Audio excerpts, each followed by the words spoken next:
Ma'am, अगर आपको मौका मिले तो क्या 3 चीज़ें आप एजुकेशन में ऐड करना चाहेंगे स्टूडेंट्स और यंग यूथ के लिए? कभी कभी हमारे वॉलेट से पैसे गायब दिख रहे हैं हमको, हालांकि और कोई जिम्मेदार नहीं है उसके लिए। कभी कभी हमको कुछ चीज़ें मिलती हैं रूम में, बिन में कुछ पन्नी मिलती हैं, कुछ पत्ते जैसी चीज़ें मिलती हैं, बिहेवियर अलग हो जाता है बच्चे का। 3 चीज़ें जो बहुत ज़रूरी है आज के ज़माने में, पहले भी था लेकिन आज बहुत ज़्यादा ज़रूरी है कि बच्चों को स्कूल से ही सिखाया जाए अपने इमोशंस को आइडेंटिफाई करना, पता करना कि मैं ये फील कर रहा हूँ या कर रही हूँ, क्या फील कर रहा हूँ या कर रही हूँ, और वो एक्सप्रेस करना और उनसे डील करना। I want know about the warning. Parents को क्या वार्निंग दिखनी चाहिए तो वो कांटेक्ट करें किसी एक अच्छे डॉक्टर से या फिर किसी पर्सन से? अपने बच्चे पे क्या चेंजेस लगने लगे तो? बिहेवियर अलग हो जाता है बच्चे का, वो ज़्यादा बाहर रहने लगता है। ये सब चीज़ें जो हैं, एक सस्पिशन जनरेट करना काफ़ी है कि भाई आप सावधान रहें, ज़रा देखिए क्या चल रहा है अपने बच्चे की ज़िंदगी में, क्या हो रहा है, क्या रिलेशनशिप इशू है कि सब्सटेंस दारू या ड्रग्स का इशू है।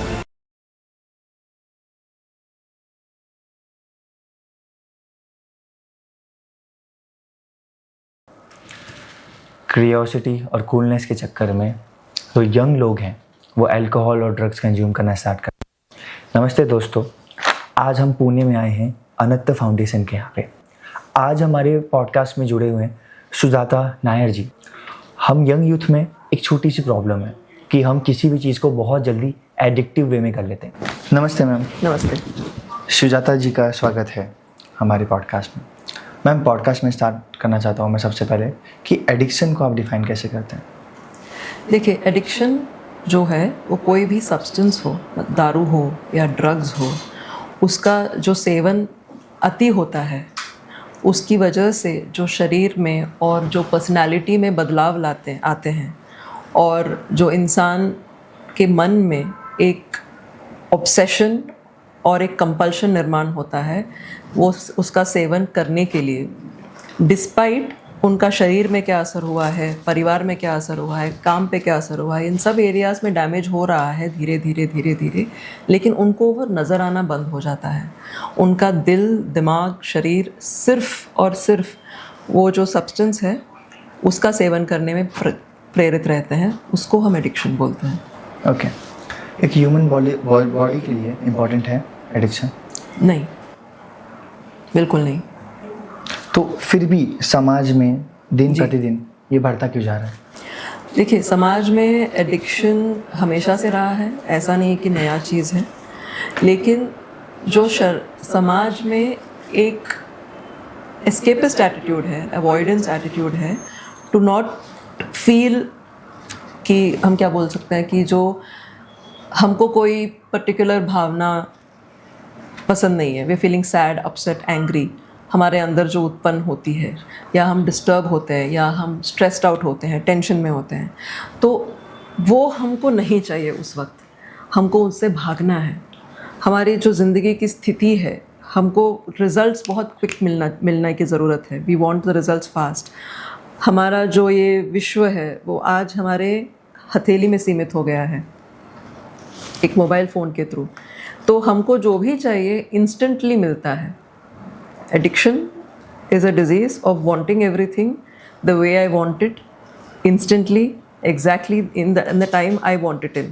तो दुनिया ही आज के तारीख में बहुत एडिक्टिव थॉट प्रोसेसेस में चल रही हैं और उसमें कोई भी बताता नहीं है कि मैं जो फेस कर रहा हूँ या कर रही हूँ ज़िंदगी में, उससे मैं जूझ कैसे लूँ, उसको फेस कैसे करूँ, उससे कैसे भागूँ। उसके बहुत सारे उपाय हैं और सबसे आसान उपाय जो है शराब या ड्रग्स का सेवन है, वो सबसे आसान उपाय है आज के तारीख में, बिकॉज इट इज़ अवेलेबल। 1, 2 कि हमको लगता है कि आज एडिक्शन या सेवन शराब और ड्रग्स का बहुत ज़्यादा हुआ है सोसाइटी में, ऐसे हमको नज़र आ रहा है, पेपर्स में ज़्यादा रिपोर्टिंग होती हैं और हमको दिखता है। लेकिन ये भी चीज़ हमको समझना चाहिए कि आज के तारीख में जो यदि पूरी दुनिया हमारी हथेली पे है एक फ़ोन के तौर पे, तो वो फ़ोन पे के थ्रू या मीडिया के थ्रू सिर्फ अच्छी चीज़ें तो नहीं आती हैं, जो आम जिंदगी में या आम दुनिया में जो उत्पात मचा दे रही है ड्रग्स और अल्कोहल, ये सब चीज़ें भी दिखने लगते हैं। और हमारी जो जनरेशन है, जो यंगर जनरेशन है, ये भी ये चीज़ें देखते हैं। और ये तो मीडिया में तो दिख ही रहा है, लेकिन अपने समाज में और अपने पारिवारिक ज़िंदगी में भी उनको ये नज़र आता है। अभी कैसे नज़र आता है? यदि परिवार में माँ बाप या कोई भी एक जन पी रहे हैं, नॉट नेसेसरीली एडिक्शन में है, सिर्फ पी रहे हैं, पार्टी करते हैं, पार्टी में जाते हैं, पी के आते हैं घर पे, जो घर के बच्चे हैं वो ये देखते हैं। फिर उनको धीरे धीरे, और ये आम वीकेंड में होता है या वंस इन 2 वीक्स होता है, या कभी कभी रोज़ भी होता है कि घर में पापा या मम्मी पी रहे हैं, 2-3 ड्रिंक्स पी रहे हैं, तो वो बच्चे को ये चीज़ नॉर्मल लगता है, नॉर्मल लगने लगता है कि शराब नॉर्मल है, मैं बड़ा होऊंगा या होऊंगी तो मैं भी पी सकती हूँ, मैं अपने माँ बाप के साथ पी सकती हूँ, ये तो पी रहे हैं तो फिर गलत क्या है उसमें? टीवी में तो दिखता है, फिर गलत क्या है इसमें? लेकिन माँ बाप बच्चों को क्या बोलते हैं? नहीं नहीं, शराब बुरी चीज़ है, तुमको नहीं लेना चाहिए, आप लोगों को उसका सेवन नहीं करना चाहिए। लेकिन बच्चे जो हैं वो माँ बाप क्या कहते हैं उससे ज़्यादा वो क्या करते हैं उस पर ज़्यादा ध्यान होता है। तो बच्चों में एक बहुत यूनिक गुण होता है इमिटेशन का, कॉपिंग। और वो कॉपिंग किसका करेंगे? उनसे बड़े लोगों का ही करेंगे ना। अपनों में तो उनका कोई ये नहीं है कि क्या कॉपी कर सकते हैं। लेकिन जो बड़ों में जितना है, बिहेवियर है या कोई भी एक्शन है, जो कृत्य है, वो देखते हैं, उसका अमल करते हैं। उनको लगता है वो नॉर्मल है क्योंकि मेरे मम्मी पापा भी करते हैं। तो we have normalised using, we have normalised drinking for example. आज के तारीख में OTT में सेंसरशिप लागू नहीं होता। I am right on that? They show, okay, this serial or this movie is for a particular age group of children. How many कितने बच्चे आपको लगता है कि वो मानते हैं? चाइल्ड लॉक लगाते हैं पेरेंट्स शायद, जिनको पता है कि OTT में चाइल्ड लॉक लगा सकते हैं वो शायद लगाते होंगे। कितने बच्चे टेक सेवी नहीं होते हैं आज के तारीख में कि वो उनको नहीं समझता है कि इसको ओवरराइड कैसे करें। Right, that's very common, can be done. आज के तारीख में ऐसे भी सीरियल्स हैं, इंग्लिश में हो या हिंदी में हो, जहाँ पे ड्रग्स और अल्कोहल बहुत कॉमनली दिखाया जाता है, दर्शाया जाता है from a very young age group, 12-13 high school kids. ठीक है, उसमें लिखा है 16 to be watched by 16+ viewers. लेकिन हमारे कुछ क्लाइंट्स रहे हैं या हमारे जो सोसाइटी में मेरे दोस्तों के बच्चे वगैरह वगैरह हैं जो 12-13 साल के, उन्होंने कहा aunty I have already seen this, मैं देख चुकी हूँ। और वो सीरीज़ में क्या दर्शाया जाता है? There is everything from semi nude porn to what you call as homosexuality, which is not wrong, but a child who does not understand it will not understand it, right? And और कोई है नहीं उनको समझाने के लिए कि हम क्या देख रहे हैं। दिखा रहे हैं कि सब लोग ये करते हैं, सब लोग ये सेवन करते हैं, ड्रग्स का भी सेवन हो रहा है। उसमें दिखाते भी हैं कि जो मेन प्रोटोगोनिस्ट है वो रिहैब में भी जाती हैं, ट्रीटमेंट लेती हैं, ये सब सही चीज़ें भी दिखाई जाते हैं। लेकिन बहुत बार जो बच्चे हैं जिनका ब्रेन डेवलप नहीं हुआ है, बच्चों का brain gets fully developed only by the age of 21 to 23। 13, 14, 15, 16, 17 साल की उम्र के बच्चों का ब्रेन डेवलप ही नहीं हुआ है पूरी तरीके से। तो ये ज्ञान उनको होना कि क्या सही है मेरे लिए, क्या गलत है मेरे लिए, क्या दिशा, क्या सब्सटेंस सही है, क्या सब्सटेंस नहीं सही है, किस तरीके से मुझे बिहेव करना है, क्या मुझे एब्जॉर्ब करना है, क्या मुझे लेना है इन चीज़ें जो मैं देख रही हूँ या देख रहा हूँ, वो पता नहीं रहता है। लेकिन वो बात किससे करेंगे? बात करते हैं हम उम्र वालों से। अपने माँ बाप को पूछेंगे कि मैंने ये देखा है, तो पहली बात तो माँ बाप बोलेंगे क्यों देखा, तुम्हारी उम्र का ही नहीं है, कैसे देख लिया। वो बच्चा क्या बोलना चाहता है या चाहती है वो सुनते नहीं हैं। कितने माँ बाप अपने बच्चों को सुनते हैं एक्चुअली लिसन कि ये क्या बोल रहे हैं। बच्चे एक उम्र में, थोड़े टीनेज उम्र में भी उनको बोलना बहुत अच्छा लगता है। जो भी है दिमाग में, जो भी चल रहा है उनकी ज़िंदगी में, वो बोलते रहते हैं, शेयर करते रहते हैं एक्चुअली बहुत ओपनली।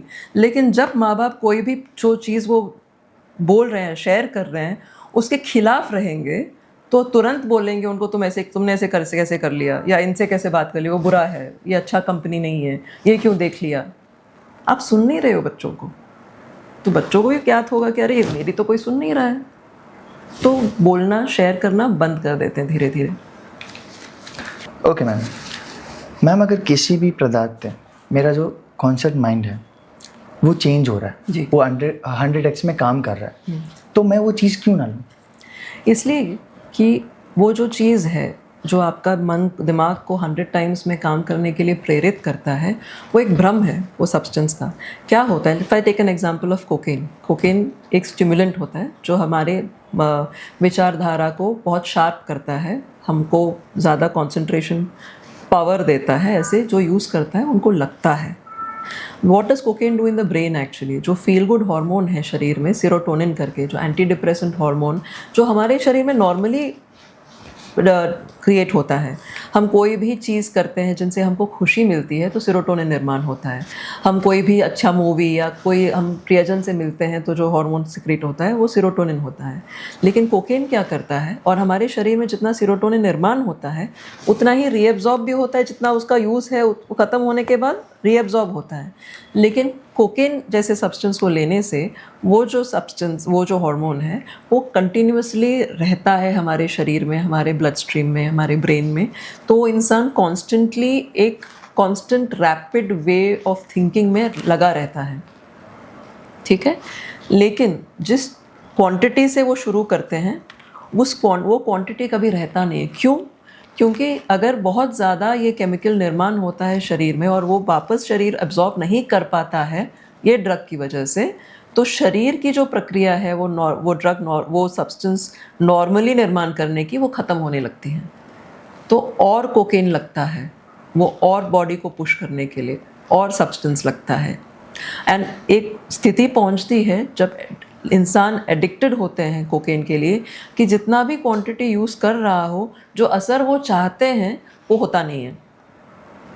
हैड क्लाइंट्स हमारे फील्ड में, मैं ये फील्ड में 21 साल से ऊपर हूँ, तो बहुत सारे क्लाइंट्स जो कोकेन से एडिक्टेड है वो देखा है मैंने कि वो इनिशियली जो है, हाँ, initial years of using they were sharper, they were better, उनका जो दिमागी प्रक्रिया है चलने का वो बहुत अच्छा होता है। लेकिन जैसे साल बीतते हैं, यूजिंग बढ़ता है, क्वांटिटी बढ़ती है, उसका जो नेगेटिव असर होने लगता है माइंड में कि वो फोकस नहीं कर पाते हैं कोई भी एक काम में, वो बहुत रेस्टलेस रहते हैं, बेचैन रहते ही हैं, और जो क्रेविंग है वो यूज़ करने का वो कभी भी आ सकता है। और वो ऐसा क्रेविंग है, ऐसी चीज़ है, क्रेविंग जो बोलते हैं या ऑब्सेशन जो बोलते हैं, I don't know the Hindi word for obsession, if anybody knows can tell me. Craving is good. Go with that. Okay. Okay. जो क्रेविंग होता है वो इतना प्रगाढ़ होता है, अपना पूरा दिमाग उसमें इस तरीके से हावी होता है कि जैसे कोई प्लेन हाईजैक करता है, वैसा वो कोकेन का जो लत है या जो क्रेविंग है वो इंसान के मन और शरीर पे हावी होता है, और उस इंसान को वो ड्रग लेने के सिवाय और कुछ नज़र नहीं आता है। ना मीटिंग नज़र आती है, न बच्चे का इलनेस नज़र आता है, ना माँ बाप का ऑपरेशन नज़र आता है, कुछ नहीं नज़र आता है। उस वक्त उनको सिर्फ कोकेन सामने नज़र आता है। जब तक उसका सेवन नहीं करे उनको शांति नहीं मिलती है। ओके मैम, मैं आगे बढ़ता हूँ। अगर राहुल गुप्ता को किसी ने 100 ग्राम्स लाकर कोकीन दे दिया और उन्होंने कहा कि तुम्हारी जो अभी पोजीशन है, डायरेक्टर हो या फिर छोटे से एम्प्लॉय हो, आने वाले 2 साल में आप बहुत बड़ी पोजीशन पे पहुंच जाओगे, ठीक है, और बस आपको ये करना है कि 6 मंथ के लिए कोकीन लेना है, तो मेरी फैमिली में और मेरी बॉडी में क्या क्या चीज़ें चेंजेस आएंगे आपके हिसाब से? एक तो वो जो आपका ड्रीम है वो कभी पूरा नहीं होगा, बिगिंस फ्रॉम देयर, ठीक है। यदि आप कोकेन लेना शुरू करते हैं, शुरुआत में आपको लगेगा कि हाँ मैं अच्छा कर रहा हूँ, लेकिन धीरे धीरे अगर आपके पास 100 ग्राम्स कोकेन है और वो कितने समय में आप ख़त्म करोगे? 6 मंथ का टाइम मिला है। हाँ। 6 मंथ का टाइम आपको मिला है, लेकिन जब आप उसका सेवन करने लगेंगे कि कितने समय में आप उसके आदी हो जाओगे, और आदी से यूज़ से अब्यूज़ से जो लत पड़ जाती है वो कितने समय में हो सकता है वो आपको भी कल्पना नहीं रहेगा, क्योंकि वो कोई बता नहीं सकता। लेकिन आपके पास इतना क्वांटिटी है, और ह्यूमन बीइंग का नेचर है कि वो क्वांटिटी बढ़ता रहता है। और शरीर में जो डैमेज है, ब्रेन चेंज होता है completely with long term cocaine use, और वो जो ब्रेन में जो चेंजेस आते हैं जितना कोकेन ज़्यादा यूज़ करते हैं, कितने सालों के लिए आप यूज़ करते हैं, उसके हिसाब से मिनिमम 2 साल लगता है वो ब्रेन में जो चेंजेस हैं वो रिवर्स होने में। ठीक है। और ये चेंजेस क्या होते हैं? एक, आप बहुत गुस्सैल हो जाते हैं, बहुत एग्रेसिव हो जाते हैं यूज़ की वजह से।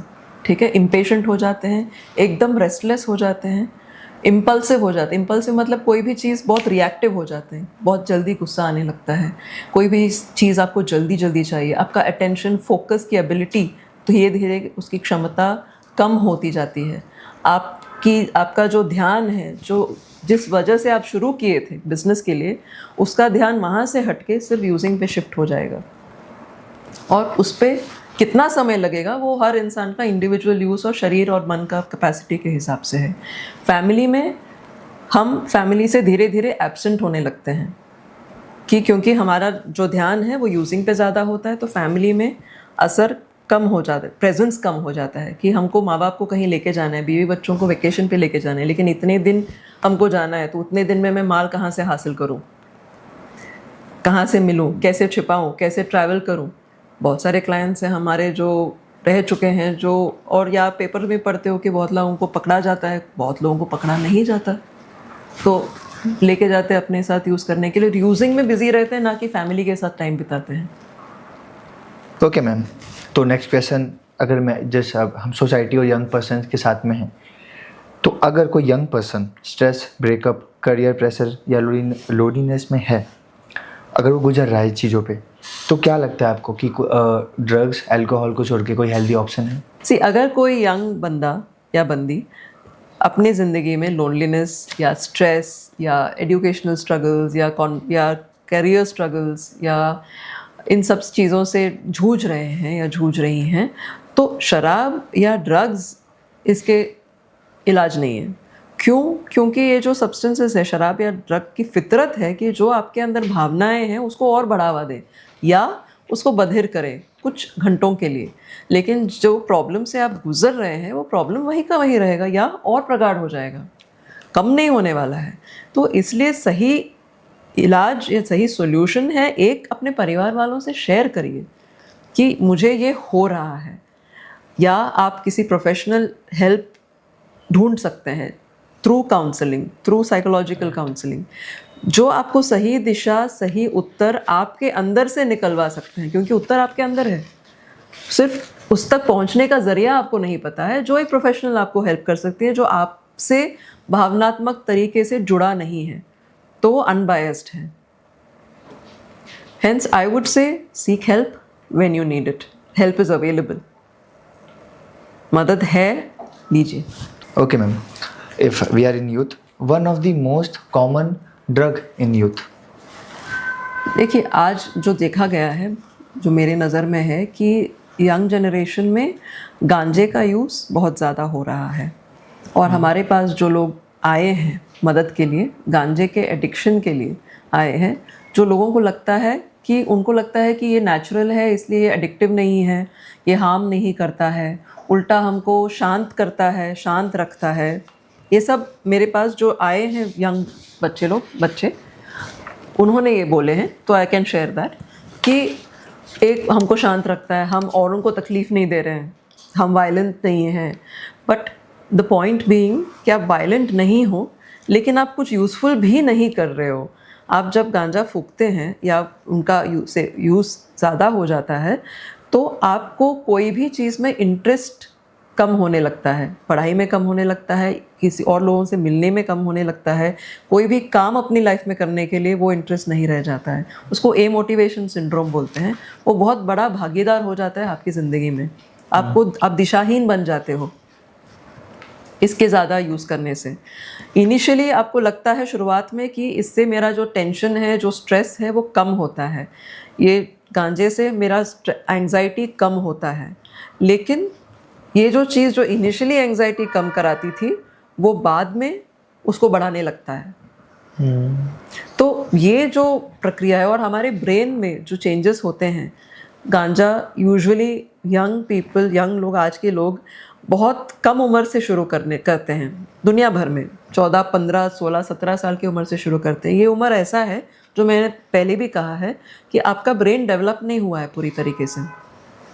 तो the parts of the brain जो हमको डिसीजन मेकिंग के लिए मदद करती है, जो हमको कोई चीज़ करने के लिए क्या स्टेप्स लेने पड़ते हैं कि मुझे ये चीज़ की पढ़ाई करनी है, सपोज रिसर्च करना है, तो मैं कहाँ से शुरू करूँ, कैसे प्लान करूँ, वो प्लानिंग की प्रक्रिया जिस पार्ट ऑफ द ब्रेन करती है वो डेवलप ही नहीं हुई है।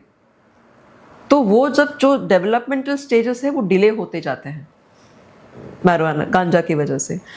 गांजा का इफेक्ट लंग्स पे भी होता है। There is something called as a marijuana cough, जो सिगरेट स्मोकिंग के कॉफ से बहुत ज़्यादा गहरा और बहुत ज़्यादा ख़राब होता है।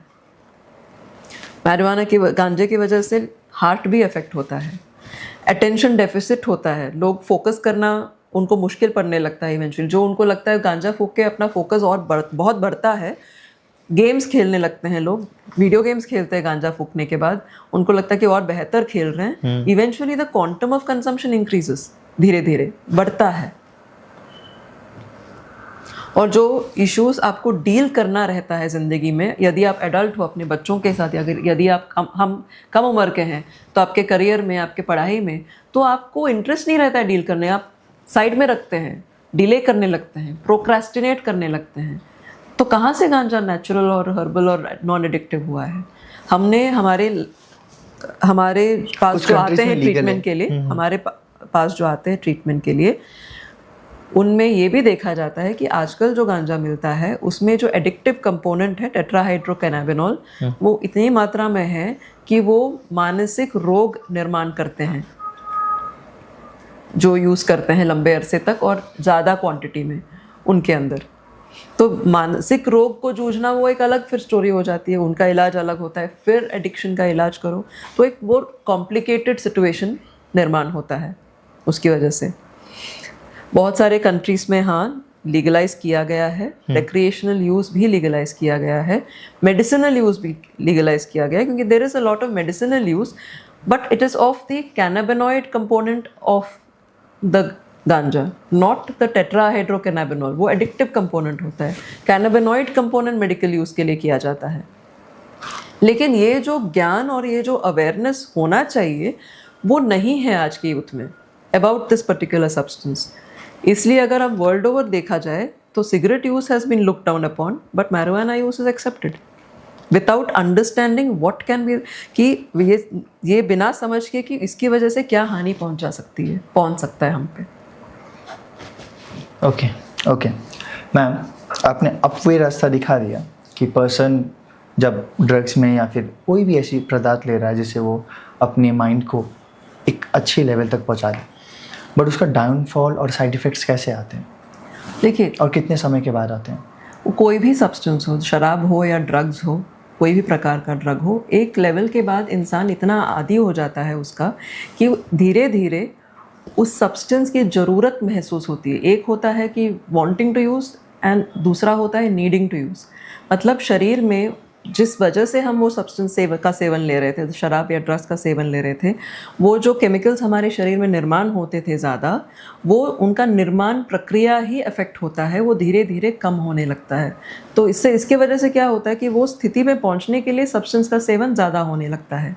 अगर हम नेगेटिव इफ़ेक्ट्स बोलें तो शराब की वजह से हमारे शरीर का बाल से लेकर नाखून के नोक तक हर पार्ट अफेक्ट होता है शरीर। लेकिन समाज में क्या पता है कि शराब की वजह से लिवर ख़राब होता है। नहीं, सिर्फ लिवर नहीं, आंखें ख़राब होती हैं, बाल झड़ते हैं, हार्ट अफेक्ट होता है, किडनीज अफेक्ट होते हैं, इंसान को डायबिटीज़ भी हो सकता है कोकेन की वजह से।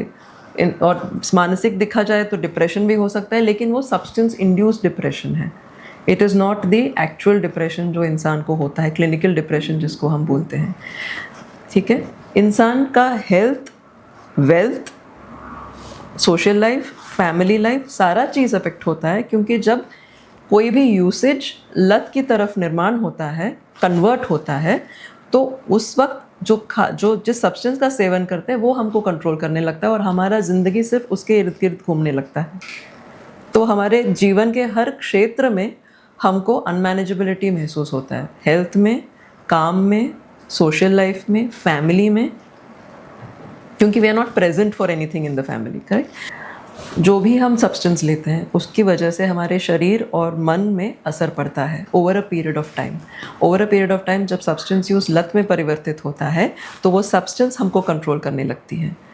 इसकी वजह से जो भी प्रॉब्लम्स होते हैं, जो लोग हमारे पास ट्रीटमेंट के लिए आते हैं, उसका इलाज होता है। Like for example will get into different substances, अलग से हम उसमें घुस सकते हैं बाद में इंडिविजुअल सब्सटेंसेस के असर पे, लेकिन जो मेन ट्रीटमेंट प्रक्रिया होती है उनको वो सब्सटेंस बंद करना पड़ता है। तो जब आते हैं तो वो लोग विड्रॉल्स फेस करते हैं। जो सब्सटेंस का सेवन बंद हुआ है उसकी वजह से शरीर और मन में कुछ तकलीफ हो सकती है, जैसे कि शराब बंद करने से हाथ पैर थर थर सकते हैं, नींद नहीं आती है, भूख नहीं लगती है, इरिटेशन होता है, कभी कभी क्रेविंग आ सकती है।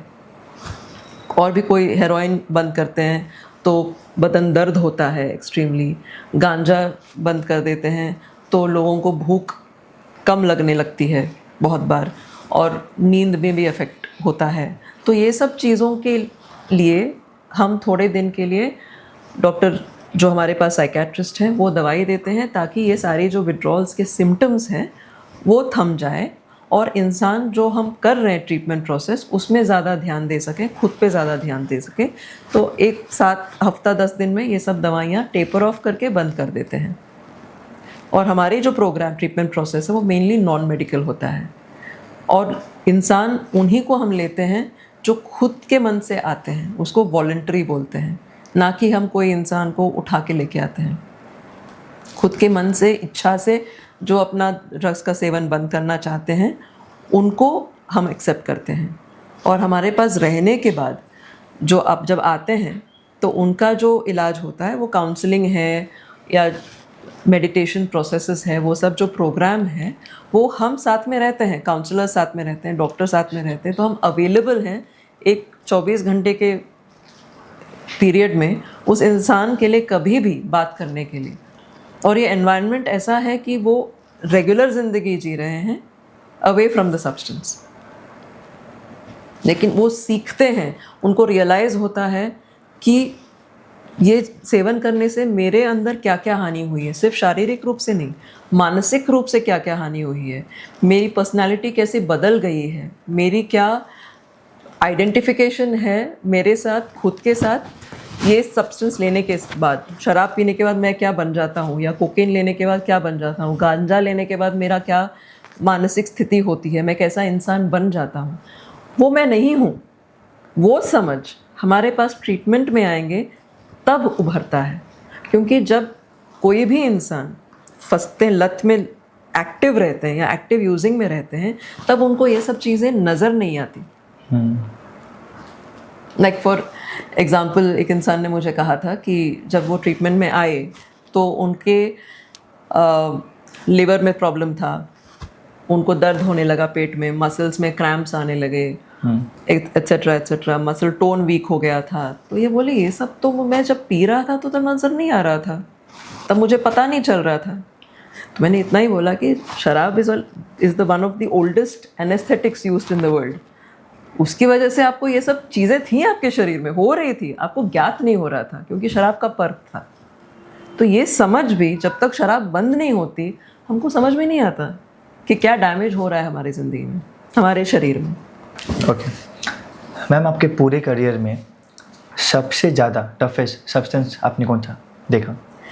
देखिए, सबसे ज़्यादा टफेस्ट ये होते हैं जो अलग अलग तरीके के ड्रग्स एक साथ यूज़ करते हैं, पॉली ड्रग यूजर्स बोलते हैं उनको। They are the toughest people to treat through detoxification. जो डिटॉक्स का फेस होता है उनका बहुत टफ रहता है, क्योंकि अलग अलग ड्रग्स का असर अलग अलग होता है शरीर में। बहुत लोगों पे बहुत दिनों तक नींद नहीं आती, तो उनको बहुत दिनों तक कभी कभी दवाइयाँ देनी पड़ती हैं ताकि वो दिमाग शांत हो जाए उनका और नींद आ सके उनको, क्योंकि अगर नींद नहीं आती तो शरीर में असर और अलग होता है इंसान। कितने दिन का प्रोसेस होता है पूरा? It can be anywhere between 10 to 20 days approximately, या लंबा, अगर डिपेंडिंग ऑन क्या सब्सटेंस लिया है इंसान ने। जैसे कोई अगर हेरोइन है, कोकेन है, एमडी है जो आजकल बहुत प्रचलित है, एमडी, उसका भी अगर सेवन बहुत अरसे तक किए तो उसका विड्रॉल्स में जो तकलीफ़ होती है वो बहुत भयानक होते हैं। मतलब लोगों को बहुत ज़्यादा शारीरिक दर्द होता है, इतना दर्द होता है कि वो अपना सर पटकने लगते हैं।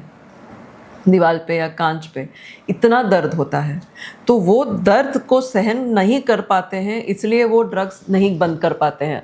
क्योंकि जो भी हमारे पास आते हैं ट्रीटमेंट के लिए, इन्होंने अलग अलग समय पे अपने हिसाब से अपना सब्सटेंस कम करने के लिए, बंद करने के लिए अलग अलग टाइम पे उन्होंने कोशिश की है, फिर हमारे पास आते हैं। कोशिश नाकाम हो जाती हैं, फिर हमारे पास आते हैं कि हाँ ये जगह है जहाँ पे शायद मुझे मदद मिले, और मिलता है। तो especially heroin and polydrug users have been the toughest that I have come across Okay, अगर- in yeah. detoxification period. But एक बार जब डिटॉक्स खत्म होता है और प्रोग्राम शुरू होता है, जब उनमें जो प्रगाढ़ रियलाइजेशन आता है कि इसकी वजह से मैं इतना बदल चुका हूँ या चुकी हूँ, इसकी वजह से मैं सब चीज़ों से दूर हो चुका हूँ, मेरे अंदर जो एडिक्टिव पर्सनैलिटी है वो मुझे इसकी तरफ खींचे लेके जाती है, वो अवेयरनेस बढ़ने लगता है ट्रीटमेंट में। और हमारा जो प्रोसेस है, it's a lot of fun, लेकिन वेरी सिंसियर।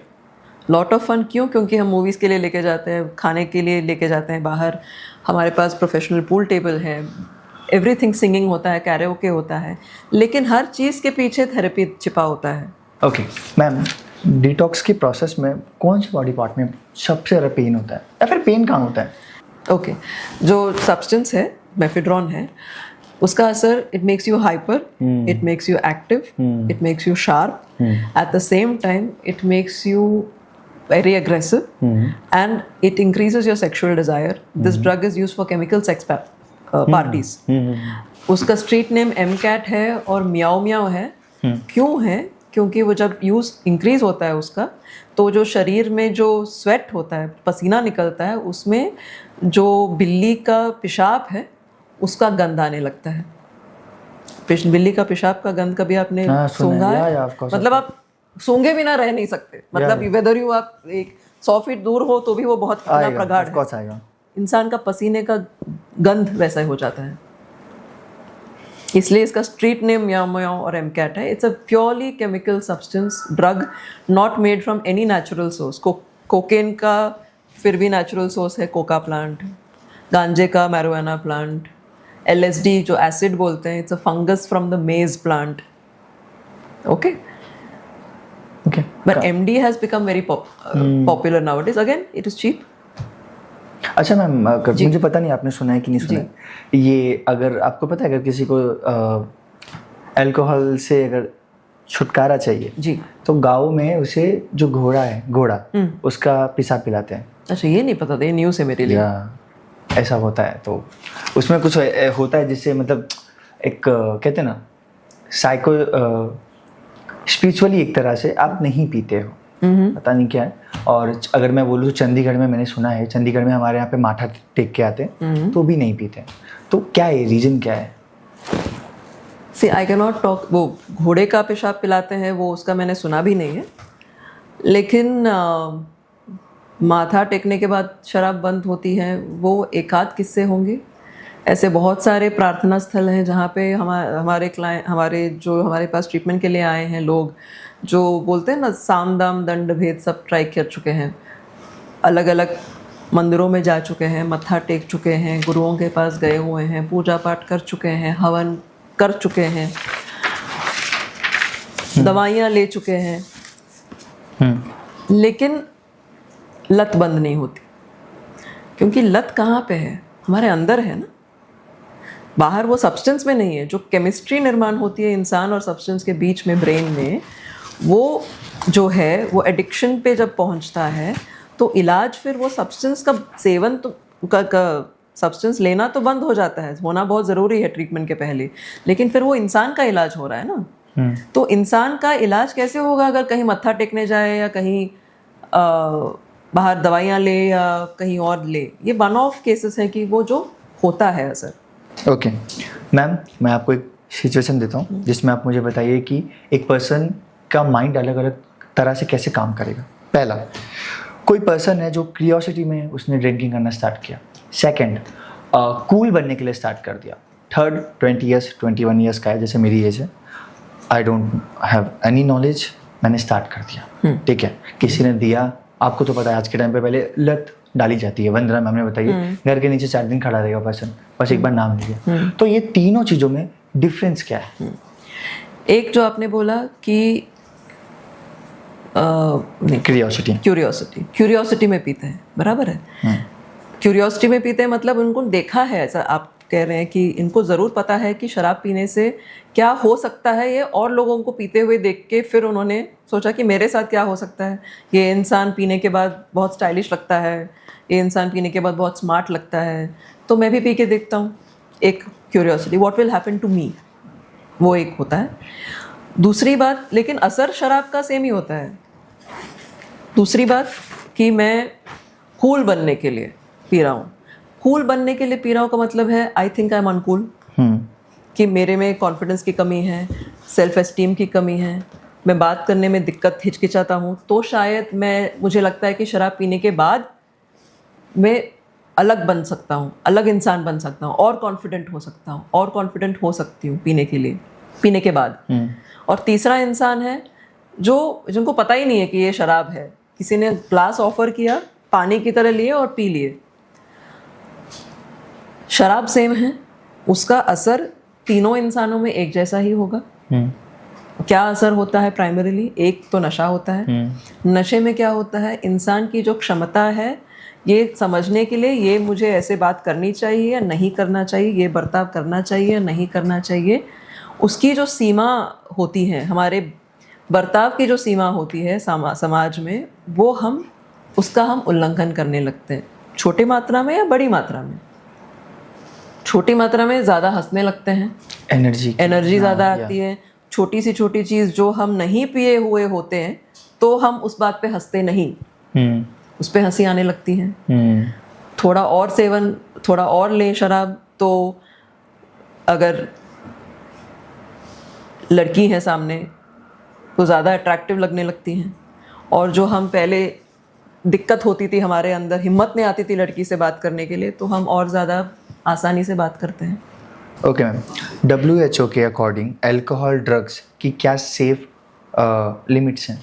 एक ज़माने में बहुत सारे डॉक्टर्स भी एडवाइस करते थे कि थोड़ा सा वाइन का सेवन करने से हार्ट के लिए अच्छा होता है। अगर किडनी स्टोन्स है वगैरह तो बियर पीने से किडनी ज़्यादा फ्लश आउट हो सकते हैं, तो वो अच्छा होता है। स्मोक के लिए भी था मैम? स्मोकिंग के लिए, स्मोकिंग व्हाट, गांजा की cigarette? Cigarette ma'am. Cigarette smoking was never considered to be good by the medical profession. Ever.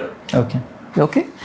And however, जो medical research बढ़ता गया है, scientific research and medical research is an ongoing process. ऐसा नहीं कि एक ज़माने में अच्छा था तो आज की तारीख में अच्छा है, आज भी वो ऐसा नहीं है। तो WHO का लेटेस्ट फाइंडिंग ये है कि कोई भी क्वांटम ऑफ अल्कोहल अनहेल्दी है इंसान के लिए, because the risk of cancer with even regular small quantities of drinking भी बढ़ जाता है many times, many fold. One of the causes of cancer is alcohol also. Okay. Drugs का तो कोई बात ही नहीं है। तो मैम कॉमन मिथ्स क्या है इसके ऊपर? ओके, देखिए बहुत सारी चीज़ें होती हैं। मिथ्स यानी भ्रम जो बोल सकते हैं। एक जो सब्सटेंस है उसी का एक भ्रम है, एक कि आप मुझे पियोगे, एग्जाम्पल शराब, आप मुझे पियोगे तो आपको और कॉन्फिडेंस मिलेगा, आप और लोगों से आसानी से बात कर सकते हैं, आप बिजनेस मीटिंग आसानी से कर सकते हैं, एग्ज़ाम बहुत अच्छी तरीके से दे सकते हैं। गांजा की बात लो तो आप चिल हो सकते हैं, शांत रहेंगे, आपका जो टेंशन एंग्जाइटी है ये निकल जाएगा मुझे लेने से।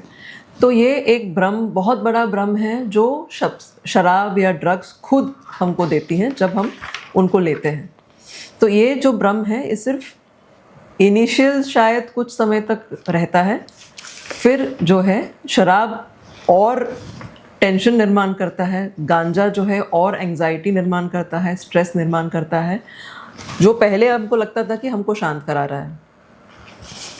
दूसरी बात है जो भ्रम है, जो आम दुनिया में या सोसाइटी में देखा जाता है कि जो शराब या ड्रग्स का सेवन करते हैं वो बुरे इंसान होते हैं, वो अच्छे लोग नहीं हैं।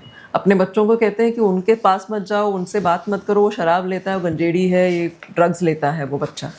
तो वो एक बहुत बड़ा भ्रम है सोसाइटी में कि जो ड्रग्स या शराब लेते हैं वो इंसान गलत है, सही नहीं है, बुरे इंसान है, लेकिन वो बहुत गलत बात होती है। जो एडिक्शन में फंस जाते हैं लोग, वो इसलिए फंसते हैं कि वो जो लाइन ऑफ डिफरेंस है कि जब अब्यूज़ एडिक्शन में चला जाता है वो पता नहीं चलता। कोई भी आज के तारीख में इंसान को ये नहीं चाहिए कि मैं अल्कोहलिक बनूं या ड्रग्स में एडिक्टेड होऊं, मेरी ज़िंदगी बर्बाद होए, ऐसे कोई सामने भगवान के सामने मांग नहीं करते। हाँ, लेकिन ये एक बीमारी है और ये ऐसी बीमारी है जिसके लिए हम खुद पैसा दे के खरीदते हैं। तो एक सब्सटेंस का भ्रम हुआ, दूसरा भ्रम समाज में जो है वो हुआ, और सबसे बड़ा जो भ्रम है समाज में कि अरे वो ट्रीटमेंट के लिए गया, मतलब वो इतना शराब लेता था, इतना ड्रग्स लेता था कि उसको ट्रीटमेंट के लिए जाना पड़ा। तो ट्रीटमेंट इज़ रॉन्ग और bad, going for treatment is bad. ये बहुत बड़ा जो लानत पड़ती है इंसान के ऊपर अगर वो मदद ढूंढने जाता है अपने एडिक्शन के ट्रीटमेंट के लिए। उसको स्टिग्मा बोलते हैं इंग्लिश में, हिंदी में आई don't know the word, you know the word? कलंक। कलंक, हाँ, सर ने कहा था कलंक, राइट, या एक कलंक जैसा देखा जाता है सोसाइटी में। जो इंसान सही एक पहली बार ज़िंदगी में, अपने एडिक्टिव ज़िंदगी में एक सही स्टेप लेता है ट्रीटमेंट की तरफ, उसको कलंकित किया जाता है समाज में। वो एक मिथ है।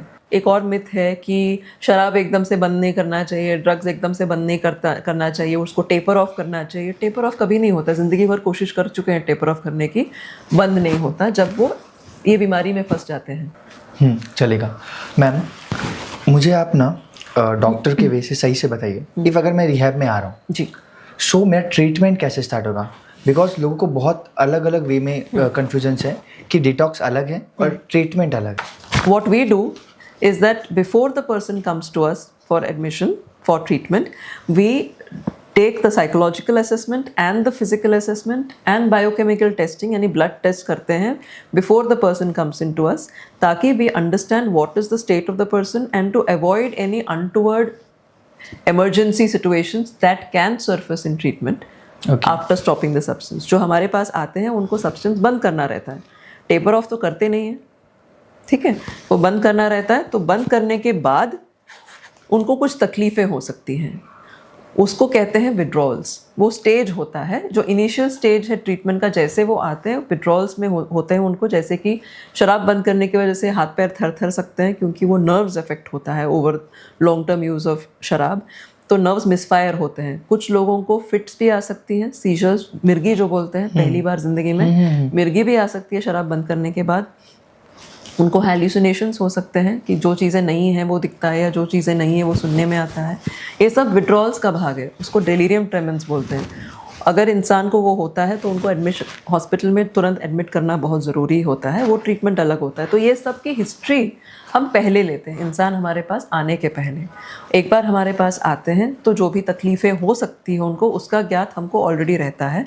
तो उस हिसाब से साइकेट्रिस्ट जो है हमारे, वो दवाइयाँ देते हैं, प्रिस्क्राइब करते हैं, और फिर वो धीरे धीरे वो तकलीफ़ों से जूझते हैं और हम उसको टेपर ऑफ करते हैं। इलाज पहले दिन से होता है।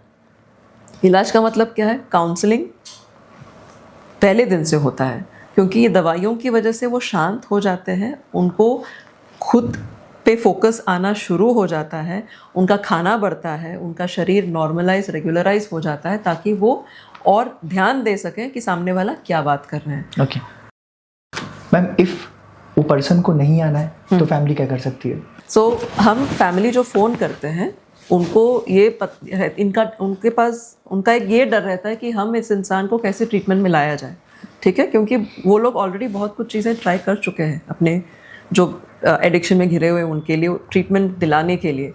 तो वो पूछते हैं, तो हम उनको गाइड करते हैं कि कैसे इंसान एक्सपीरियंशियल काउंसलर के पास आए, बात करें, और 10 में से 9 लोग आते हैं, मिलने के लिए आते ही हैं। तो ये कहना या ये सोचना कि ये इंसान कभी ट्रीटमेंट के लिए जाएगा नहीं, जो और एक भ्रम है सोसाइटी में कि इंसान कभी अपने से नहीं जाएगा ट्रीटमेंट के लिए, ये बहुत बड़ा गलत भ्रम है।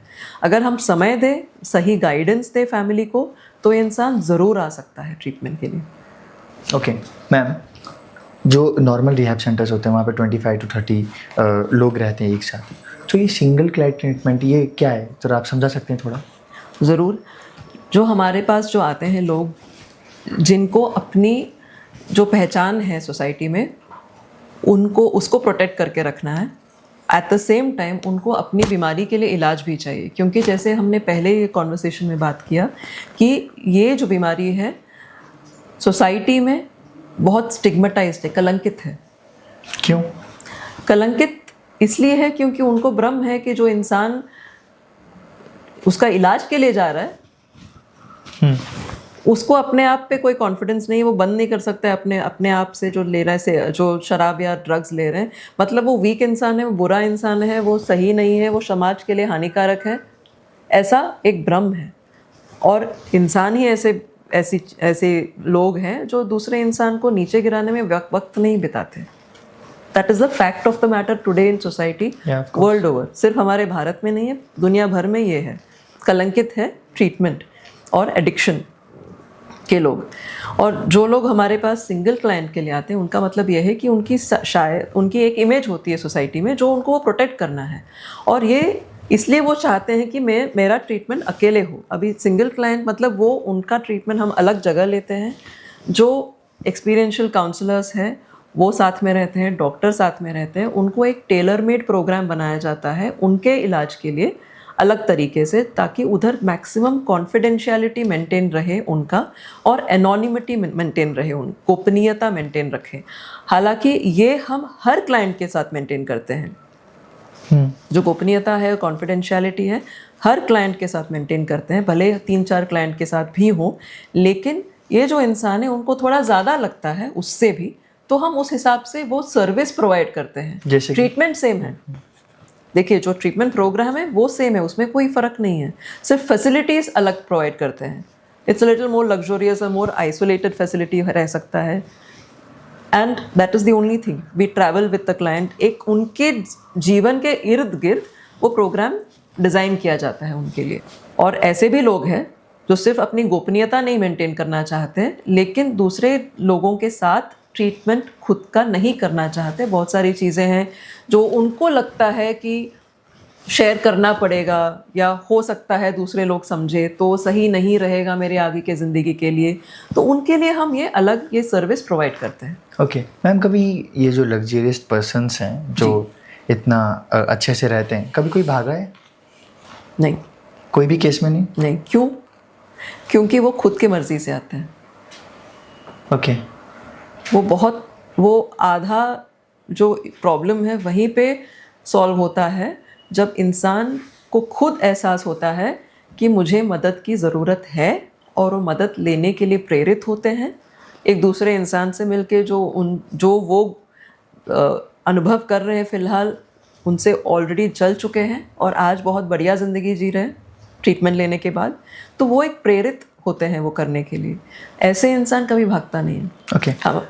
अगर मुझे ये रियलाइज़ हो गया, मेरे पास पैसा है, मेरे पास सब कुछ है, इफ़ मुझे वो रियलाइज़ हो गया कि मुझे जाना है, तो मेरे माइंड में क्या चल रहा है, उस इंसान के दिमाग में चल क्या रहा है? क्योंकि शुरुआत तो उसने की है, अब उसे ये लग रहा है कि मुझे रिहैब में जाके इसे छुड़वाना है, तो ये इस जो प्रोसेस में माइंडसेट में चलता क्या है?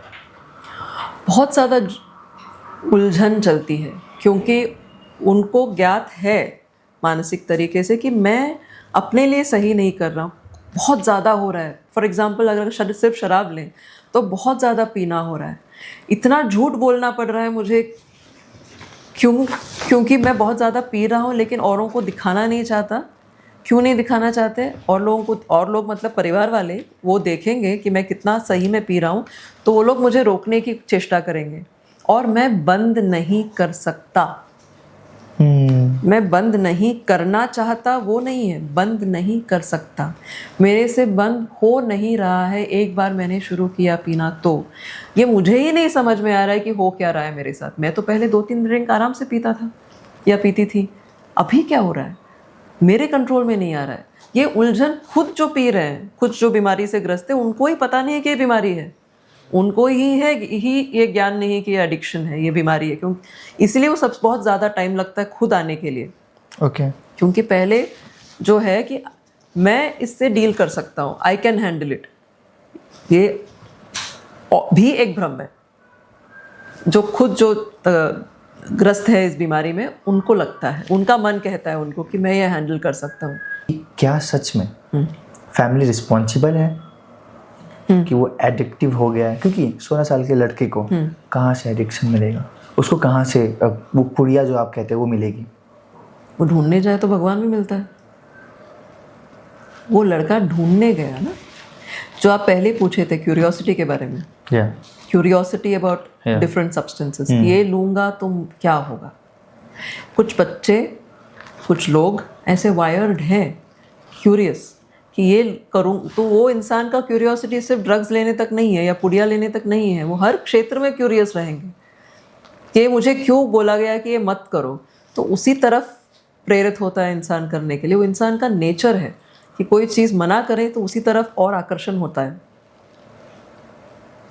ये कहना या ये समझना कि परिवार वाले जिम्मेदार हैं एक इंसान को एडिक्शन में पहुंचने के लिए, तो वो सही नहीं है। अभी अगर इसमें वो विचारधारा सही नहीं है। ऑफ कोर्स इसमें अगर एग्जांपल रखूं मैं, तो एक राज करके लड़का है, ठीक है, 25 इयर्स के हैं, उनके डैड नहीं रहे, उनकी दादी हैं, उनके दादा हैं, उनके मॉम हैं और उनकी वाइफ भी है, ठीक है। चलिए, अब सबकी रिस्पॉन्सिबिलिटी आ गई राज के ऊपर। दादाजी बोल रहे हैं कि मुझे एटलीस्ट एक दिन में 1000 रुपये दो क्योंकि दादी को भी देखना है। उनकी वाइफ बोल रही हैं कि जो आपकी बेटी है उन्हें स्कूल में डालना है, उसका भी पैसा देखना है। और आपकी मॉम अलग से ट्रीटमेंट मांग रहे हैं, आपको रेंट देखना है। ये सारा रिस्पॉन्सिबिलिटी राज के ऊपर आ गया जी, और राज हो गया एडिक्टिव। तो समाज और मेरी भी थिंकिंग ये कहती है कि क्या सच में उसकी फैमिली रिस्पॉन्सिबल है? बिकॉज इतना जो सारी चीज़ें हैं जी, वो सारा एरो आ गया है राज के ऊपर, बराबर है और कोई भी नहीं समझ पा रहा है जी कि वो पर्सन करे क्या। रात को जब वो आ रहा है थका हारा, जी तो खाना खिला के उसको सुला दे रहे हैं। जी। तो क्या कौन रिस्पॉन्सिबल है इसके ऊपर? राज अगर शराब ले रहा है या ड्रग्स ले रहे हैं तो पूरी जिम्मेदारी राज की ही है। क्यों? क्योंकि अगर उनको परिवार का जो जिम्मेदारी वो उठा रहे हैं, वो यदि वो प्रेम से उठाएं, या उनकी क्या सोच है, राज की खुद की क्या सोच है कि मैं कुछ अचीव कर रहा हूँ, या प्रेम से उठाए, दोनों सूरतों में, या थका हारा आ रहा है। अब यदि वो शेयर करता कि मेरे सर पे बहुत सारी जिम्मेदारी आप लोग लाद रहे हैं, शेयर करते तो जिम्मेदारी बढ़ती है। लेकिन यदि मैं शेयर ना करके ये चूज़ करूँ कि मैं जाके पीऊँ ताकि मुझे अच्छा लगे, मेरा दिमाग शांत हो, स्ट्रेस फ्री हो थोड़े समय के लिए, तो वो राज ने चूज़ किया है राहुल। परिवार वालों ने नहीं कहा उसको जाके शराब खरीदने के लिए। So it is very important कि हम जिम्मेदारी सही जगह पे रखें। क्यों मैं बोलती हूँ? क्योंकि जो लोग एडिक्शन के लत में घुसते हैं उनको पता नहीं रहता है कैसे बंद करें, इसलिए वो कारण ढूंढते हैं अपना जो यूजिंग है वो पीना या यूजिंग है वो जारी रखने के लिए। कैसे? परिवार वालों ने मुझ पे बहुत सारी जिम्मेदारी डाल दी है, मेरी बीवी मेरे से बात नहीं करती है सही ढंग से, मेरे बच्चे लोग मुझसे पोलाइटली नहीं बात करते, मैं बाप हूँ उनका। ये सब कारण हो जाते हैं। पीने को बढ़ावा देने के लिए कारण बनाते हैं वो, क्योंकि नहीं कारण बनाएंगे तो पीना बंद करना पड़ेगा। और बंद कैसे करें उनको पता नहीं है, बिकॉज होता नहीं है।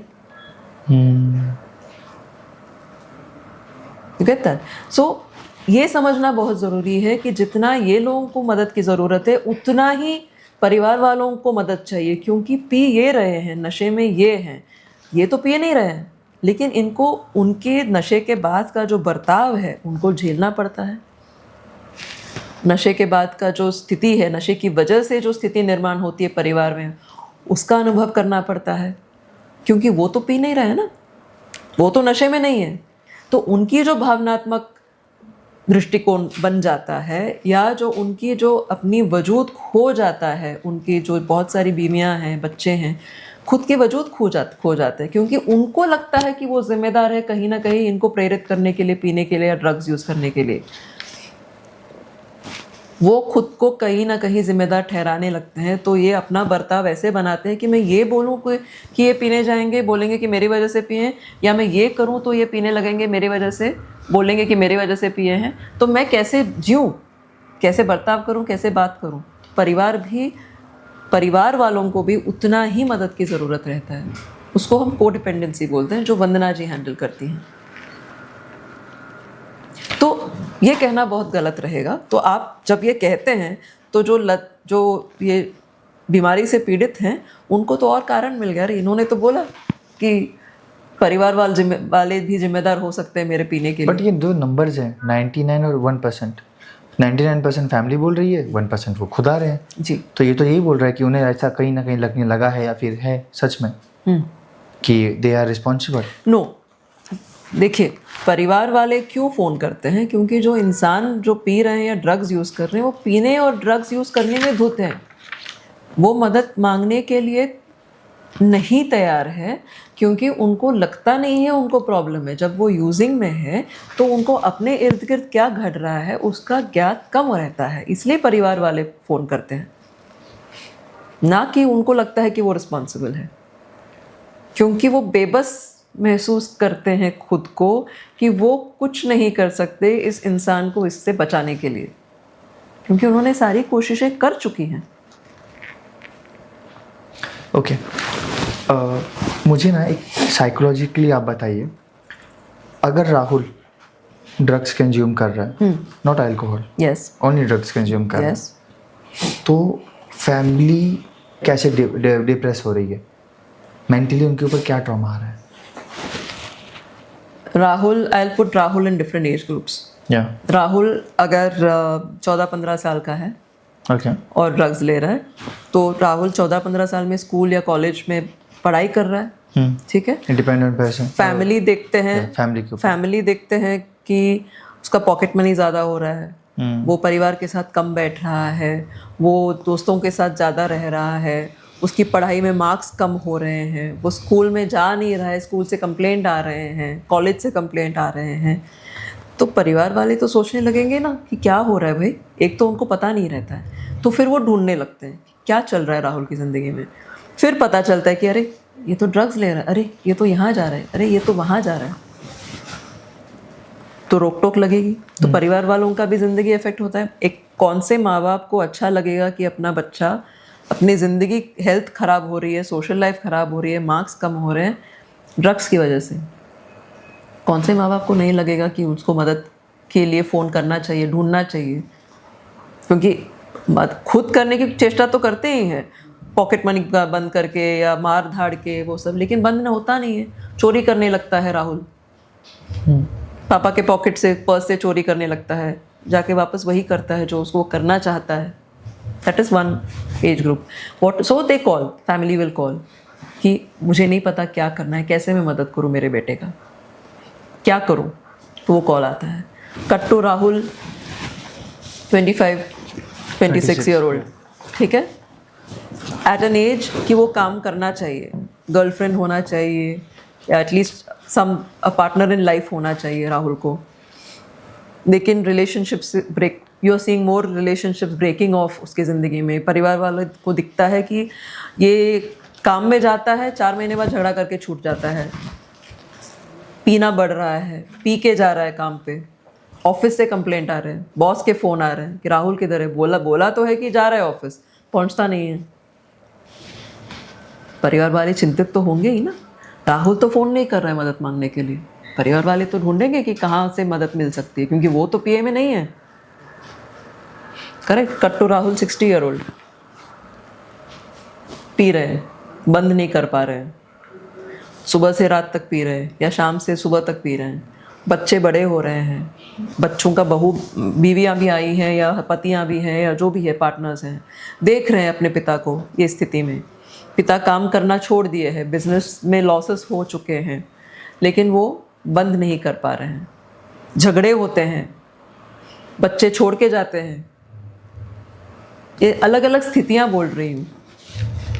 परिवार वाले कहाँ जिम्मेदार हैं इनके पीने के लिए? They are in fact trying to make the person stop, हो नहीं रहा है। तो ये अलग अलग सिनेरियोज हैं। ओके, यूथ एंड सोसाइटी के ऊपर हम आते हैं। क्या लगता है, इफ़ अगर मैं सोशल मीडिया बोल रहा हूँ आपको, तो कहीं ना कहीं कूल, किसी को कूल बनना है, किसी को क्यूरियोसिटी है, किसी को नॉलेज नहीं है, तो सोशल मीडिया कहाँ पे अपनी भूमिका निभाता है? आपको लग रहा है कि सोशल मीडिया भी एक अच्छा खासा रिस्पॉन्सिबल है? देखिए, सोशल मीडिया एक चीज़ है जो आज किसी के कंट्रोल में नहीं है। Some are good, some are bad. Some are good, some are bad. आप जो देखते हैं वो और थ्रो होता है according to the algorithm of the particular social media जो आप फॉलो करते हैं, ठीक है। बहुत ज़्यादा इन्फॉर्मेशन आता है अपने पास। अब वो इन्फॉर्मेशन के साथ हम क्या करते हैं उसकी जिम्मेदारी हमारी है उस हिसाब से। लेकिन सोशल मीडिया में बहुत ज़्यादा एक ये कहने से कि या बहुत शराब दिखाता है, ड्रग यूज़ भी दिखता है, वेरी ओपनली ग्लोरीफाई किया जा रहा है, वो एक गलत चीज़ हो रही है। ये सिर्फ दिखाना और फिर बोलना कि ये हानिकारक है इसकी ये लेने से, वो एक जिम्मेदारी से, एक जो जिम्मेदारी है उससे हटने वाली प्रक्रिया है। या ये दिखाएंगे कि इसकी वजह से हानि भी हो रहा है, ये दिखाएंगे हानि होने के बाद ही सही इलाज ले रहे हैं, तो वो अलग बात है। जो again the normalization of drinking in society is being shown by social media also. लेकिन वो पहले भी होता था, नई बात नहीं है। हमारे पिक्चरों में इंग्लिश हॉलीवुड के पिक्चर हो या भारत के पिक्चर हो, पीना तो कॉमन था। आज सिर्फ सब्सटेंसेस ऐड हुए हैं। आज अवेलेबिलिटी है ज़्यादा। जैसे बोलते हैं कि ढूंढने जाओ तो भगवान भी मिलता है, तो अवेलेबिलिटी भी ज़्यादा है। लेकिन उसके साथ साथ जो अवेयरनेस बढ़ाना चाहिए सोसाइटी में, सिर्फ ड्रग्स की नहीं, ऑल्सो हानि की, ऑल्सो एडिक्शन की, द डिजीज़ ऑफ एडिक्शन के बारे में, ऑल्सो द राइट सॉल्यूशंस के बारे में, ये बहुत ज़रूरी है। Okay, I want know about the warning. Parents को क्या वार्निंग दिखनी चाहिए तो वो कांटेक्ट करें किसी एक अच्छे डॉक्टर से या फिर किसी एक पर्सन से, अपने बच्चे पे क्या चेंजेस लगने लगे तो? सो आइडेंटिफाइंग फैक्टर्स वुड बी कि बच्चा कटा रहने लगता है परिवार से, एक बिहेवियर चेंज होता है, इरिटेशन बढ़ता है। जैसे कि फॉर एग्जांपल यदि बच्चा कोई सब्सटेंस ले रहा है और आम तौर पे बहुत पोलाइट, बहुत शांत बच्चा है, लेकिन अचानक से इरिटेबल होता है, छोटी छोटी बातों पे गुस्सा आ रहा है उसको और पैसे ज़्यादा मांगने लगता है। हालांकि उसके खर्चे जो दिख रहे इतने नहीं हैं, जो दिख रहे हैं इतने नहीं है, लेकिन पैसे ज़्यादा मांग रहा है। कभी कभी हमारे वॉलेट से पैसे गायब दिख रहे हैं हमको, हालांकि और कोई जिम्मेदार नहीं है उसके लिए। कभी कभी हमको कुछ चीज़ें मिलती हैं रूम में, बिन में कुछ पन्नी मिलती हैं, कुछ पत्ते जैसी चीज़ें मिलती हैं। बिहेवियर अलग हो जाता है बच्चे का, वो ज़्यादा बाहर रहने लगता है, ज़्यादा कॉलेज मिस करने लगता है, स्कूल मिस करने लगता है, मार्क्स कम होने लगते हैं। ये सब चीज़ें जो हैं एक सस्पिशन जनरेट करना काफ़ी है कि भाई आप सावधान रहें, ज़रा देखिए क्या चल रहा है अपने बच्चे की ज़िंदगी में, क्या हो रहा है, क्या रिलेशनशिप इशू है कि सब्सटेंस दारू या ड्रग्स का इशू है, ये ढूंढिए आप। और फिर search come to us for the right solutions, वैसे भी है। ओके मैम, अगर आपको मौका मिले तो क्या 3 चीज़ें आप एजुकेशन में ऐड करना चाहेंगे स्टूडेंट्स और यंग यूथ के लिए? तो ये 3 चीज़ें जो बहुत ज़रूरी है आज के ज़माने में, पहले भी था लेकिन आज बहुत ज़्यादा ज़रूरी है कि बच्चों को स्कूल से ही सिखाया जाए अपने इमोशंस को आइडेंटिफाई करना, पता करना कि मैं ये फील कर रहा हूँ या कर रही हूँ, क्या फील कर रहा हूँ या कर रही हूँ, और वो एक्सप्रेस करना और उनसे डील करना, अगर वो अच्छे इमोशंस भावनाएं हैं या सही भावनाएं नहीं हैं। ठीक है, वो एक चीज़। क्योंकि इसका जो ज्ञान है या इसका जो अनुभव है वो बहुत बार पेरेंट्स को भी नहीं होता है, टीचर्स को भी नहीं होता है। तो इसका ट्रेनिंग होना बहुत ज़रूरी है। क्योंकि जो बच्चे एडिक्टिव पर्सनालिटी के होते हैं, जो बहुत ज़्यादा भावुक होते हैं, बहुत ज़्यादा एक्सप्रेसिव नहीं होते, उनको दिक्कत होती है एक्सप्रेस करने की, वो बच्चे ज़्यादा सब्सटेंस यूज़, दारू, ड्रग्स पे जाने की संभावना है। पेरेंट्स हेल्प नहीं कर सकते हैं इसको? पेरेंट्स को ही अगर पता नहीं है कि अपने इमोशंस को कैसे डील करें तो बच्चों को कैसे सिखाएंगे? Of course, right. बहुत सारे पेरेंट्स को नहीं पता रहता है, वो खुद भावनाओं के थ्रू जीते हैं, right? So that is one. Second is that there has to be a school counselor in every school and college. There has to be a counselor, a professional. क्यों? बहुत सारी चीज़ें हैं जो बच्चे अपने घर पे नहीं डिस्कस कर पाते, या घर की जो चीज़ें हैं वो अपने फ्रेंड्स के साथ या टीचर्स के साथ नहीं डिस्कस कर पाते। तो एक इंसान जो अनबायस्ड है, जो इमोशनली इन्वॉल्व नहीं हैं, वो बहुत ज़रूरी है एक स्टूडेंट और एक यंग पर्सन के लाइफ में, जिनसे वे सलाह कैसे अपने अंदर से जवाब मिले, क्या कर सकते हैं, इनके अलग अलग ऑप्शंस मिले अपनी ज़िंदगी में, वो एक स्टूडेंट काउंसलर होता है इन द कॉलेज और स्कूल्स। तीसरी बात, अवेयरनेस सिर्फ ड्रग्स या अल्कोहल की नहीं या सब्सटेंसेस की नहीं, अवेयरनेस एडिक्शन की क्योंकि वो खुद देखते हैं अपने फ्रेंड्स में या अपने घरों में। अनफॉर्चुनेटली अगर है किसी बच्चे के घर में या यंग पर्सन के घर में एडिक्शन की बीमारी से ग्रस्त कोई है, तो ये समझना कि ये इंसान बुरा नहीं है, ये बीमारी है, ये बीमारी से ग्रस्त है और उनको इलाज की ज़रूरत है, और सही इलाज क्या है इसका अवेयरनेस भी होना बहुत ज़रूरी है। ओके, इफ़ अगर हम फैमिली के ऊपर आ रहे हैं तो नेक्स्ट क्वेश्चन ऐसा ही है कि क्या रिहैब सेंटर्स में सिर्फ पेशेंट के साथ जो ट्रीटमेंट होता है उसके साथ फैमिली का भी इक्वल एक रिस्पॉन्सिबिलिटी होती है? देखिए, जो ट्रीटमेंट सेंटर में जो इंसान ग्रस्त है एडिक्शन की बीमारी से, उनका जब इलाज होता है तो फैमिली को उसी मात्रा में इलाज की ज़रूरत है, क्योंकि वो परिवार यूज़ नहीं कर रहा है, परिवार वाले यूज़ नहीं कर रहे हैं, पी नहीं रहे हैं, ड्रग्स नहीं ले रहे हैं, ये इंसान ले रहे हैं। तो इस इंसान के लेने की वजह से उनको जो भावनात्मक तकलीफ़ें होती हैं या उनकी ज़िंदगी में जो उन्होंने चूज़ किया है, जो ज़िंदगी वो जी रहे हैं, जिस तरीके से वो ज़िंदगी जी रहे हैं, जो उथल पुथल हुई है, उनके पार पड़ने के लिए उनको मदद की ज़रूरत है, उनको भी काउंसलिंग की ज़रूरत है। तो family counselling is equally important. तो जब ये दोनों काउंसलिंग्स, ये इंसान ठीक होगा सब्सटेंस से और ये इंसान ठीक हो गया अपने भावनात्मक रीति से, तो एक इक्वल प्लेटफॉर्म में एक कम्युनिकेशन हो सकता है। जो ब्रिजिंग हम करते हैं, जो फैमिलीज बिखर जाते हैं शराब या ड्रग्स की वजह से या एडिक्शन की वजह से, उनको जोड़ने का काम भी हम करते हैं। बहुत ज़रूरी काम है वो। ओके, कोई रियल लाइफ इंसिडेंट है जहाँ पर फैमिली आपके पास आई और पर्सन रेडी नहीं था, बट एक लॉन्ग टर्म के बाद वो रेडी हुए और कुछ ऐसा हुआ? कोई ऐसा इंसिडेंट है, केस?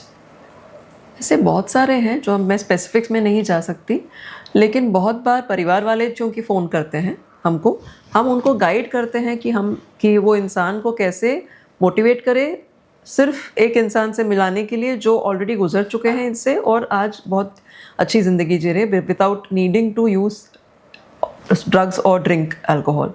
तो वो गाइडेंस हम देते हैं। हाँ, वो इंसान कब मान लेता है आके मिलने के लिए, उसका ड्यूरेशन अलग अलग हो सकता है, लेकिन अगर सही गाइडेंस दिया जाता है जो हम देते हैं, तो कभी ना कभी वो इंसान आते ही हैं और ट्रीटमेंट लेते ही हैं, और एक बार ट्रीटमेंट सही तरीके से लें तो सोबर रहते ही हैं। ओके, वीकेंड्स वालों को आप क्या बोलेंगे जो वीकेंड्स में कभी कभी पी लिया and we are very healthy and all? देखिए, वीकेंड्स में कभी कभी पी लिया एक बात होती है, वीकेंड में ही पीते हैं और पी के धुत होते हैं, और उसका प्लानिंग जो फ्राइडे को पीना या फ्राइडे रात से पीना शुरू करना है, उसका प्लानिंग मंडे से शुरू होता है, और जो वीकेंड पीने की वजह से मंडे काम पे नहीं जाते या कॉलेज नहीं जाते हैं, या प्लान्स बनाई जाती हैं अराउंड ड्रिंकिंग और using drugs over the weekends instead of going out with family for a simple dinner without any drinks, then it's a problem. What happens कि वो वीकेंड में वो ड्रिंक नहीं मिले तो आपको क्या अपने जहन में महसूस होता है, आपके मन में, दिमाग में क्या खलबली मचती है, वो एक आइडेंटिफाइंग फैक्टर है कि वो प्रॉब्लमेटिक हो चुकी है। ओके, सो मैम, हमारे पॉडकास्ट में एक लास्ट पार्ट होता है जहाँ पर हम हमारे गेस्ट को एक वर्ड देते हैं और वो उसके बारे में क्या सोच रहे हैं आप बताइए, ठीक है? फर्स्ट वर्ड है young age. Very innocent, very easily manipulated and goes into a flow of things. Okay, second word है पेरेंट्स। माता पिता क्या भूमिका निभाते हैं या फिर क्या है?